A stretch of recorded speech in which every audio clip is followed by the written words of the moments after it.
अस्सलाम वालेकुम dear students, मैं हूं रिजवान अहमद। आप सब लोग कैसे जी? उम्मीद करता हूं आपका दिन बहुत अच्छा चल रहा होगा। डियर स्टूडेंट्स, आपको पता है कि हम अपना यूनिट 6 कर रहे हैं। जी सब बच्चों को वालेकुम सलाम। और कल जो है वो हमने अपना जो थर्ड पैराग्राफ था वो कंप्लीट किया था, ऐसा ही है ना? मैं उम्मीद करता हूं कि आप घर बैठ के भी पढ़ते होंगे, क्योंकि अगर आप चीज़ों को रिवाइज़ नहीं कर रहे हैं और आप सिर्फ जो है वो ये लेक्चर्स ले लेते हैं और उसके बाद आप पढ़ते नहीं हैं और अपने जो है वो बस ड्रामास जो हैं वो देखते रहते हैं, तो इसका भैया आपको नुकसान होगा, ये याद रखें। तो घर बैठ के जो है वो पढ़ना बड़ा ज़रूरी है। चलिए जी, हम अपना शुरू करते हैं। आज हमारे पास जो पैराग्राफ नंबर 4 है, ओके, मैं चेक कर लेता हूँ कि कुछ बच्चे कह रहे हैं कि वीडियो जो है वो स्टक कर रही है। तो क्या ऐसा हमारे एंड पे इशू है? आवाज़ नहीं आ रही जी, बच्चे कह रहे हैं आवाज़ नहीं आ रही और वीडियो जो है वो स्टक कर रही है। क्या आप लोग मुझे सुन पा रहे हैं? पेज नंबर उसामा मैं बता देता हूँ। ये देखिए, ये पैराग्राफ नंबर 4 है। देखिए जी, आवाज़ का कोई इशू तो नहीं है हमारी एंड पे? आवाज़ ठीक है जी, बिल्कुल। आई थिंक कि साउंड का हमारी तरफ से कोई इशू नहीं आ रहा और वीडियो का भी मेरा बेटा कोई इशू नहीं है जी। अस्सलाम वालेकुम डियर स्टूडेंट्स, अगर आप लोगों को कुछ आवाज़ का इशू आ रहा था तो होपफुली जो है वो अब आवाज़ क्लियर है। कमेंट्स ज़रा बच्चों के अब आप मुझे सुन पा रहे हैं। मैं आपको ये बता रहा था कि हमने प्रीवियस अपने लेक्चर में जो यूनिट 6 है उसके 3 पैराग्राफ पढ़े थे और आज जो है वो यूनिट 6 का हम पैराग्राफ नंबर 4 पढ़ने जा रहे हैं। तो मेरा बेटा, आप किताबें जो है वो अब आपने अब तक ओपन कर ली होंगी, तो चले जी शुरू करते हैं हम अपना पैराग्राफ नंबर 4। पैरा 4 शुरू हो रहा है जी कि Quaid Azam was a man of strong faith. Strong का मतलब स्टॉन्च, पावरफुल, ठीक है। स्ट्रॉन्ग यहाँ पर जो है वो मतलब है इसका पुख्ता, स्टॉन्च, या इसे आप पावरफुल कहते हैं ना, स्ट्रॉन्ग, पावरफुल, मजबूत, ठीक है। कायदे से was a man of strong faith. Faith का मतलब क्या होता है? ट्रस्ट, कॉन्फिडेंस, जो उनका ईमान है, अकीदा जो है। एंड बिलीफ, बिलीफ का भी मतलब उनके जो अकायद। तो कायदे आज़म पुख्ता अकीदा और ईमान रखने वाले इंसान थे। आप भी बेटा पेज नंबर आप देखो, यूनिट 6 है हमारा और यूनिट 6 का पैरा 4 है, ठीक है। Unit 6 para 4 page number 64। जल्दी से निकाल लिया करो भाई, आपको रोज़ तो आप आते हो सब बच्चे, आपको पता होना चाहिए जी। बेटा टेस्ट होगा। ही फर्मली, फर्मली का मतलब होता है ये हमने फर्म पहले भी पढ़ा है, पुख्ता इरादा रखना, अज़म रखना। रेजोल्यूटली, फर्मली, ये इसका भी मतलब मजबूती से, पुख्तगी से।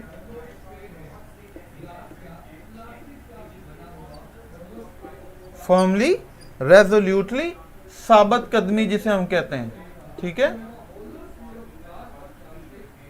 साबित कदमी से। He firmly believe that the new emerging state of Pakistan based on the Islamic principles. उनका ये पुख्ता ईमान था, उनका ये कामल ईमान था कि ये नई उभरती हुई रियासत पाकिस्तान जो है, based on the Islamic principles, जिसकी बुनियाद इस्लामी असूलों पर रखी है, वुड रिफॉर्म द सोसाइटी, वो पूरे माशरे को इस्लाह करेगी, पूरे माशरे की, माशरे के अंदर तब्दीलियां लेकर आएगी एज ए होल, मजमूई तौर पर। उनका ये कहना था कि चूँकि हमने इस रियासत की, इस मुल्क की बुनियाद इस्लाम पर रखी है, तो इस तरह फिर हमारा पूरा माशरा ही जो है वो चेंज हो जाएगा, वो भी इस्लामी असूलों के मुताबिक जो है वो ज़िंदगी गुजारने लग जाएगा, ठीक है। इसमें जो इमर्ज का वर्ड है, इमर्ज का मतलब होता है अपीयर, कम आउट, उभरना, सामने आना, ठीक है। अपीयर, उभरना। उसके बाद हमारे पास एक वर्ड प्रिंसिपल, ये मैंने आपको पहले भी बताया था। प्रिंसिपल का मतलब लॉ, कोड, ये कल भी हमने पढ़ा था। प्रिंसिपल, कोड या फिर लॉ, इसे हम कहते हैं असूल, ठीक है। उसके बाद एक हमारे पास वर्ड है रिफॉर्म, इंपॉर्टेंट वर्ड है। रिफॉर्म का मतलब होता है इस्लाह करना, रेक्टिफाई, ठीक है, रेक्टिफाई या फिर इसे इम्प्रूव कहते हैं, बेहतर बनाना। रिफॉर्म का मतलब क्या होता है? बेहतर बनाना, इस्लाह करना, किसी की दुरुस्तगी करना, ठीक है। अब मैं दोबारा पढ़ता हूँ। Quaid Azam was a man of strong faith and belief. Quaid Azam पुख्ता अकीदा और ईमान रखने वाले इंसान थे। He firmly believe that the new emerging state of Pakistan, उनका ये कामल ईमान था कि ये नई उभरती हुई रियासत Pakistan based on the Islamic principles, जो कि इस्लामी असूलों पर मबनी है, would reform the society as a whole, ये मुमलिकत मजमूई तौर पर माशरे की इस्लाह करेगी। इन हिज ईद मैसेज सितंबर 1945, तो सितंबर 1945 में अपने ईद के पैगाम पर कायदे आज़म सेड, कायदे आज़म ने कहा, Islam is a complete code, Islam एक मुकम्मल ज़ाब्ता है, regulating the whole Muslim society, जो पूरे इस्लामी माशरे, रेगुलेट का मतलब होता है मुनज़्ज़म करना, ये भी आपको मतलब इसका बताता हूँ। Every department of life collectively, और ज़िंदगी के हर शोबे को मजमूई तौर पर एंड इंडिविजुअली और इनफरादी तौर पर मुनज़्ज़म किए हुए है। उन्होंने क्या कहा कि इस्लाम एक मुकम्मल ज़ाब्ता है जो पूरे इस्लामी माशरे और ज़िंदगी के हर शोबे को इज्तमाई तौर पर और इनफरादी तौर पर मुनज़्ज़म किए हुए है। मैं इसके मीनिंग्स लिखता हूँ, फिर इसको दोबारा मैं एक दफ़ा रिपीट कर दूंगा आपके सामने। इसके बाद हमारे पास वर्ड है रेगुलेट। रेगुलेट, रेगुलेट का मतलब होता है कंट्रोल, या इसे हम कहते हैं मैनेज, ठीक है, कंट्रोल, या फिर इसे कहते हैं हम मैनेज, इसे जैसे चलाना, ठीक है, मुनज़्ज़म करना, मुनज़्ज़म करना, रेगुलेट। उसके बाद है हमारे पास एक वर्ड कलेक्टिवली। कलेक्टिवली जैसे होता है ना कलेक्शन, कलेक्शन क्या होता है? जब सारी चीज़ें इकट्ठी हो जाती हैं, तो कलेक्टिवली, कलेक्टिवली का मतलब होता है इज्तमाई तौर पर, ठीक है, होली, होली, ऑल टुगेदर, इज्तमाई तौर पर, ठीक हो गया। उसके बाद एक हमारे पास वर्ड है इंडिविजुअली। इंडिविजुअली का मतलब होता है इनफरादी तौर पर, सिंगल, अलहदा अलहदा, एक एक करके, समझ आ रही है? इंडिविजुअली, ये इसके कलेक्टिवली के बिल्कुल ऑपोजिट है। इंडिविजुअली का मतलब होता है सिंगली, ठीक है, वन बाय वन, इसे हम कहते हैं उर्दू में इनफरादी तौर पर, एक एक करके, अलहदा अलहदा। जी बेटा, ये मैंने लिख दिया। जी हाँ Ahmed, collectively, wholly, together, all together, गानिया गैदर नहीं होगा, ये है टुगेदर, ऑल टुगेदर, तमाम इकट्ठे मिलकर, ठीक है जी गानिया बेटा। सिंगली, इंडिविजुअल जो है वो सिंगल होता है, आप सही कह रहे हैं। चूंकि अब ये हमारा एडवर्ब है इंडिविजुअली, तो इसलिए हमने आगे फिर उसका मीनिंग भी एडवर्ब में ही लिखना है, ठीक हो गया। चले जी, मैं इसको जल्दी से क्विकली एक दफ़ा आखिरी पढ़ दूँ last time. Quaid Azam was a man of strong faith and belief. Quaid Azam पुख्ता अकीदा और ईमान रखने वाले इंसान थे। He firmly believe that the new emerging state of Pakistan based on the Islamic principles would reform the society as a whole. उनका कामिल ईमान था कि इस्लामी असूलों पर मबनी नई उभरती हुई ममलकत मजमूई तौर पर माशरे की इस्लाह करेगी। In his Eid message September 1945, Quaid Azam said, Islam is a complete code regulating the whole Muslim society, every department of life collectively and individually. तो सितंबर 1945 में अपने ईद के पैगाम पे कायदे आज़म ने फरमाया, आगे इसी तरह कॉमा और आगे इन्वर्टेड कॉमास में, इस्लाम एक मुकम्मल ज़ाब्ता है जो पूरे इस्लामी माशरे और ज़िंदगी के हर शोबे को इज्तमाई तौर पर और इनफरादी तौर पर मुनज़्ज़म किए हुए है। जी हाँ बेटा, आज जो है वो आपका टेस्ट होगा, ठीक है जी। अब ये हमने अपना पैरा 4 जो है वो पढ़ लिया। अब पैरा 4 के यहाँ एंड पे हमारे पास एक आंसर है, एक क्वेश्चन है, उसका हमने आंसर करना है। ठीक है, तो ये पैरा 4 का जो क्वेश्चन है उसका आंसर हम यहां पर लिखेंगे। पैरा 4 के एंड पे आपके पास मेरा बेटा जो क्वेश्चन है वो है कि are we working according to the expectations of the great leader. तो जो कायद की तवक्कुआत थी कि ये पूरे माशरे की इस्लाह करेगा, तो क्या हम कायद की उन तवक्कुआत के मुताबिक ज़िंदगी गुजार रहे हैं? क्या हम उसी तरह सारा काम कर रहे हैं? तो ऑफ कोर्स नहीं, हम नहीं कर रहे। हमने जो है वो कायद की सारी तवक्कुआत जो हैं उनको समझने के हमने झुटला दिया है, ख़त्म कर दिया है। तो हम इसका जवाब क्या लिखेंगे कि नो, ये आंसर है। ठीक है, we are not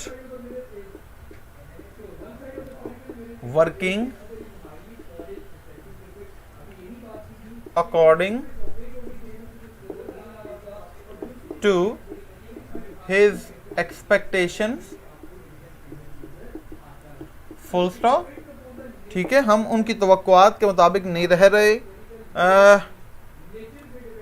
we have failed to make Pakistan a progressive democratic state.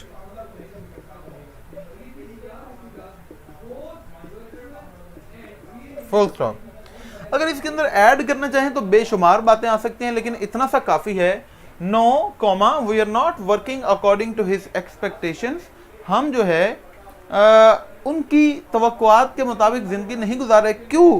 क्योंकि उनका ये मानना था कि जो पाकिस्तान जो है वो इस्लामी असूलों पर मबनी एक ऐसा मुल्क बनेगा, एक ऐसी रियासत बनेगी जहां पर तमाम लोगों को जो है वो आज़ादी हासिल होगी, हर तरह से मज़हब के लिहाज से, ज़ुबान के हवाले से, नस्ल के हवाले से वो अब वहाँ से पुरअमन तरीके से रह सकते हैं, हिफाजत के अंदर रह सकते हैं।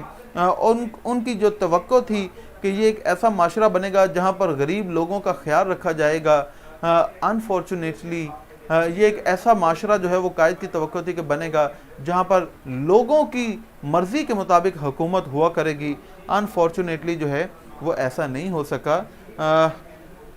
अच्छा बेटा अब्दुल और दानियाल, मैं अभी देख लेता हूँ कि क्या इशू आ रहा है। तो हम कह सकते हैं कि we have failed to make Pakistan a progressive democratic state, कि हम इस बात में नाकाम हो गए हैं कि पाकिस्तान को हम एक तरक्की करता हुआ एक जमहूरी मुल्क बना सकें। हमने नहीं बनाया। अच्छा जी, ये सब बच्चे, ये जी क्या है, स्टेट से पहले क्या लिखा है बेटा? स्टेट से पहले ये डेमोक्रेटिक, DEMOCRA, डेमोक्रेटिक, CRATIC। ठीक है, डेमोक्रेसी से नहीं बना। सर मेक और अच्छा जी, हाँ जी, चले अब मैं आपके क्वेश्चन ले लेता हूँ। काफ़ी देर से आप बच्चे क्वेश्चन कर रहे हैं। ओके, ये ज़रा कैमरे की सेटिंग देखिए, ये बोर्ड के ऊपर ये सर वो कह रहे हैं कि सारे बच्चे कह रहे हैं क्लियर हो गया जी।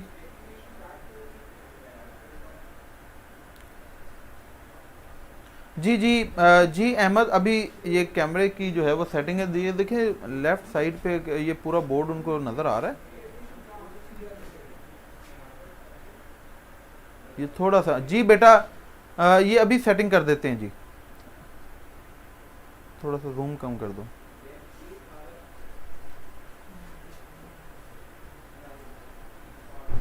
चले चले चले, बस बस बस बस ले बेटा। अब ये सारा बोर्ड जो है वो आपके सामने है, आप ये सारे वर्ड्स देख सकते हैं। अब मैं इस आंसर को दोबारा पढ़ रहा हूँ। No comma we are not working according to his expectations. हम जो है उनकी तवक्कुआत के मुताबिक जो है वो नहीं अपना काम कर रहे। We have failed to make Pakistan a progressive democratic state, और हम जो है वो नाकाम हो गए हैं पाकिस्तान को एक तरक्की करने वाला एक ऐसा जी। चलें, अब आपको समझ आ गई, शाबाश जी, ठीक हो गया जी, ऑल क्लियर है जी हमारी तरफ से। अब बेटा कोई इशू नहीं है। अगर अब आपको ब्लर आ रही है तो आप अपना पेज रिफ्रेश करो बेटा, और साथ में वीडियो क्वालिटी जो है उसको इम्प्रूव कर लो। चले अब मैं इसको जो है वो इरेज करने लगा हूँ ताकि हम अब आगे चलें।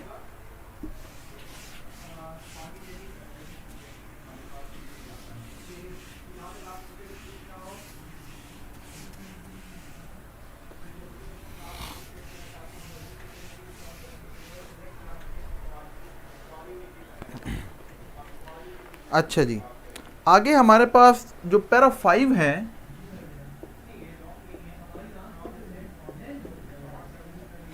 अब हम वो शुरू करने लगे हैं। पैरा 5 के अंदर लिखा है, today the Quaid's Pakistan is facing numerous challenges. Numerous का मतलब होता है बेशुमार, अनगिनत, ठीक है, इननंबरेबल, न्यूमरस, इननंबरेबल, बेशुमार, अनगिनत, ठीक है, लातादाद जिसे हम कहते हैं। चैलेंजेस का मतलब होता है डिफिकल्टीज, प्रॉब्लम्स, चैलेंजेस, डिफिकल्टीज, मुश्किलात,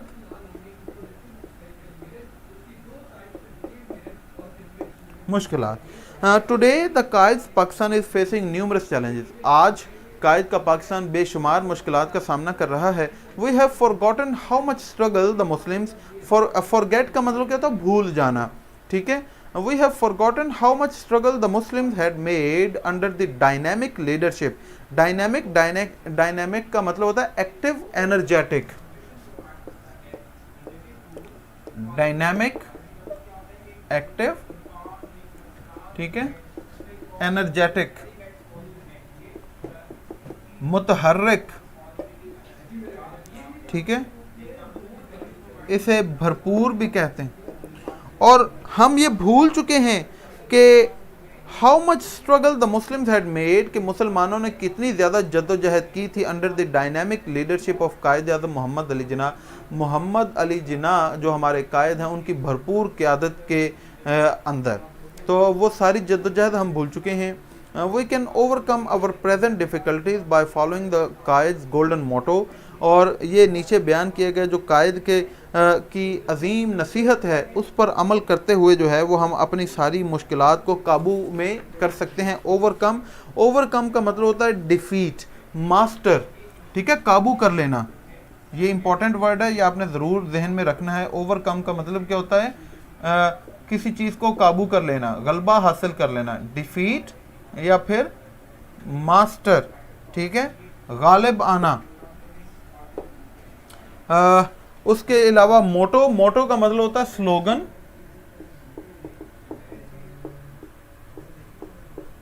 स्लोगन, ठीक है, या इसे मैक्सिम भी कहते हैं, सुनहरी असूल, कोई जो अहम बात की गई हो, ठीक है, असूल। यहाँ पर गोल्डन का मतलब सुनहरी, ठीक है जी। अब मैं दोबारा पढ़ता हूँ। We can overcome our present difficulties by following the Quaid's golden motto. तो हम अपनी मौजूदा मुश्किलात पर काबू पा सकते हैं कायद की इस सुनहरी नसीहत के ऊपर अमल करके, या कायद के इस आगे बयान किए गए सुनहरी कौल के ऊपर अमल करके। वो क्या है, फेथ, यूनिटी एंड डिसिप्लिन। वो ये यकीन, इत्तेहाद और तंजीम, कि अगर हम ये चीज़ें अपने माशरे के अंदर जो है वो पैदा कर लें तो हमारा माशरा जो है वो मजबूत हो जाएगा। We can make our nation strong by remembering his advice. तो आपकी ये टू द यूथ, आपकी नौजवानों को ये जो नसीहत है उसको याद करते हुए हम अपनी कौम को मजबूत बना सकते हैं। It is now up to you to work. और कायद ने कहा नौजवानों को कि ये अब आप लोगों पर है कि आप मेहनत करें, वर्क एंड वर्क, और ज़्यादा मेहनत और ज़्यादा काम करें, and we are bound to succeed. तो याद उन्होंने दिलाया कि फिर याद रखें कि अगर आप मेहनत करते रहेंगे तो आप यकीनी तौर पर कामयाब हो जाएंगे। मैं इसको जल्दी से दोबारा पढ़ देता हूँ। Today the Quaid's Pakistan is facing numerous challenges. आज कायद का पाकिस्तान बेशुमार मुश्किलात का सामना कर रहा है। We have forgotten how much struggle the Muslims had made under the dynamic leadership of Quaid Azam Mohammad Ali Jinnah. हम भूल गए हैं कि कायद आज़म मोहम्मद अली जिन्ना की भरपूर क़यादत में मुसलमानों ने किस कदर जद्दोजहद की। वी कैन ओवरकम गालिबाना काबू पाना our present difficulties by following the Quaid golden motto. तो हम जो है वो कायद के सुनहरी असूल फेथ, यूनिटी एंड डिसिप्लिन, यकीन, इत्तेहाद और तंजीम पर अमल करके अपनी बहुत सी जो मौजूदा मुश्किलात हैं उस पर काबू पा सकते हैं। We can make our nation strong by remembering his advice to the youth. तो वो क्या है कि हम नौजवानों को ये कायद की जो नसीहत है वो क्या नसीहत है, it is now up to you to work and we are bound to succeed. कि ये अब आप पर मुनहसर है, ये इन्वर्टेड कॉमर्स के अंदर आपने लिखनी है कि आप काम करें काम करें काम करें और आप यकीनन कामयाब होंगे। याद दिलाकर ये असूल, ये जो कायद का जो नौजवानों के साथ जो बयान था, इसको याद दिलाकर हम अपनी कौम को मजबूत बना सकते हैं। जी हाँ, बस अब टेस्ट जो है वो मेरा बेटा शुरू होने लगा है। मैं एक दो वर्ड्स जो हैं इस पैराग्राफ के अंदर जो इंपॉर्टेंट है वो आपको लिख दूँ। जैसे यहाँ पर एक वर्ड है हमारे पास यूनिटी। यूनिटी का मतलब यूनियन, हार्मनी, इत्तेहाद, यूनियन, ठीक है, इत्तेहाद। उसके बाद डिसिप्लिन, नज़्म ज़ब्त जिसे हम कहते हैं, कंट्रोल, ठीक है,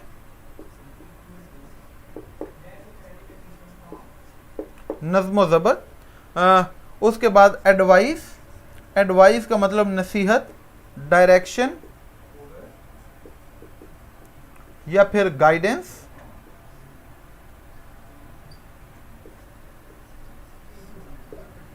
नसीहत। उसके बाद सक्सीड, सक्सीड मानी विन, ठीक है, इसे ट्रायम्फ भी कहते हैं, कामयाब होना। ये सारे वर्ड्स मेरा बेटा आपके सामने हैं। अब इसका जो पैरा 5 का क्वेश्चन है ये मैं इंशाल्लाह अब आपको कल करवाऊंगा, क्योंकि अभी जो है वो आपका टेस्ट शो हो जाएगा तो आप अपना टेस्ट करेंगे। लेकिन ये पैराग्राफ के जो वर्ड्स हैं ये आपके सामने हैं, आप देख रहे हैं। इनकी मेरा बेटा या तो पिक्चर ले लो या फिर आपने साथ साथ जो है वो डेफिनेटली इनको नोट कर लिया होगा। अगर आपने नोट किया है तो ये आपने अच्छा किया है। खुशी होती है कि जब आप कोई बात मानते हैं, क्योंकि सारा इतना टाइम हो गया पढ़ाते हुए, तो अगर मुझे पता है कि जो बच्चा साथ साथ काम करता रहता है उसकी कामयाबी के चांसेस बहुत ज़्यादा हो जाते हैं। चलें, अब मेरा यूथ का मतलब बेटा नौजवान नस्ल जो है, जो यंग्स हैं,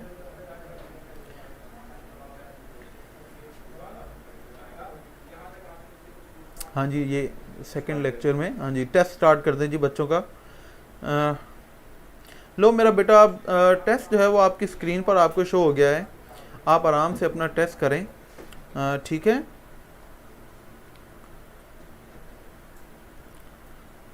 जब टेस्ट ख़त्म हो जाएगा तो आप अपना रिज़ल्ट देख सकेंगे, और अगर आपको किसी चीज़ की समझ ना आएगी तो वो आप जो है वो कल मुझसे पूछ भी सकते हैं कि इसमें ऐसा क्यों है। और जैसे ही ये हमारा यूनिट ख़त्म होगा तो इंशाल्लाह फिर उसके बाद हम कुछ ग्रामर का पोर्शन करेंगे, ख़ास तौर पर टेंसेस, क्योंकि बच्चे आप कह रहे हो कि टेंसेस करवा दें, तो इसके बाद फिर मैं आपको डिटेल में वो सारे टेंसेस इंशाल्लाह कर लेंगे। फिर हम दोबारा बुक की तरफ आ जाएंगे। जब फिर हमारी बुक ख़त्म हो जाएगी तो फिर हमने सिर्फ ग्रामर ही करनी है, तो एक दफ़ा सारी ग्रामर कर लेंगे, फिर हमारा रिवीजन सेशन जो है वो स्टार्ट हो जाएगा। तो ये इंशाल्लाह इस साल आपकी बहुत ज़बरदस्त तैयारी होने जा रही है। आप याद रखेंगे कि आपने जो है वो प्रिपरेशन अपनी 9th में की थी, तो इंशाल्लाह ये पेपर से पहले जो है वो हम तो हर चीज़ ऐसे कर जाएंगे, 3-3 4-4 दफ़ा हम रिवाइज कर चुके होंगे, या मैं भी इससे भी ज़्यादा कर जाएं। आई डोंट नो, अगर आप मेरा साथ दें तो साथ। चले जी, मेरी तरफ से आज इतना ही। कल इंशाल्लाह जो है वो आपके सामने मैं दोबारा आऊँगा, आपसे दोबारा मुलाकात होगी। अपना ख्याल रखें, दुआ में याद रखें। जैसे ही लेक्चर ख़त्म होगा आपने लेक्चर के बारे में सब बच्चों ने अपना फीडबैक ज़रूर देना है। जिन्होंने अभी तक मुझे फॉलो नहीं किया वो मेरी पिक्चर पर क्लिक करें, वहाँ फॉलो की ऑप्शन होगी, फॉलो करें। अपना ख्याल रखें, दुआ में याद रखें। अल्लाह हाफिज़ और अपना टेस्ट करें।